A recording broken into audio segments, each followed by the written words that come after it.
Hi hello, കഴിഞ്ഞ ദിവസം ഞാനൊരു വീഡിയോ ഇട്ടിട്ടുണ്ടായിരുന്നല്ലോ. നമ്മുടെ വീട്ടിലെ 2-3-4 ടൈപ്പ് ബിഗോണിയ ഉണ്ടെന്ന്.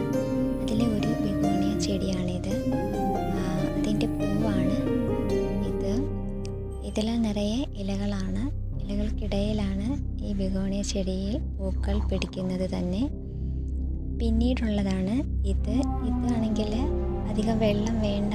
ഈ ബിഗോണിയയിലാണെങ്കിൽ ഒരുപാട് വെള്ളം വേണ്ടാത്ത ടൈപ്പ് ബിഗോണിയാണ്. ഇതിലും നിറയെ ഇലകളാണ്.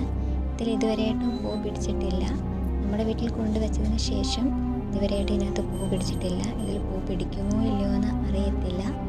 എങ്കിലും ഇതിലും ഒരുപാട് ഇലകളൊക്കെ വന്നിട്ടുണ്ട്.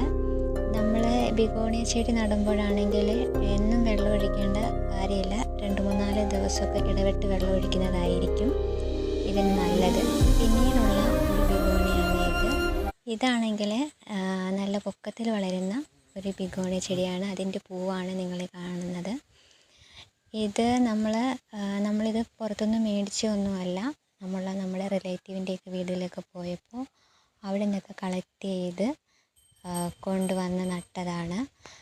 ഞാൻ ഈ ബിഗോണിയ എല്ലാം നടുന്നത് നല്ല ഉണക്ക സമയത്തായിരുന്നു. പക്ഷേ കിളിക്കത്തില്ലെന്ന് വിചാരിച്ചു. പക്ഷെ കിളിച്ചു. നമ്മൾ കൊടുക്കുന്ന കെയറിൻ്റെയും സംരക്ഷണത്തിൻ്റെയൊക്കെ ആയിരിക്കാം ഈ ചെടി ഇങ്ങനെ നന്നായിട്ട് വളർന്നത്. അപ്പോൾ നമുക്ക് ഭയങ്കര സന്തോഷമാണല്ലോ ഇതൊക്കെ ഇങ്ങനെ വളർന്ന് നിൽക്കുന്നത് കാണാൻ. പിന്നീടുള്ളതാണ് ഇത്. ഇതും അതുപോലെ തന്നെ ഇലകൾ കൊണ്ട് നിറഞ്ഞതാണ്. അതിൻ്റെ ഇടയിൽ പൂക്കളും ഉണ്ട്.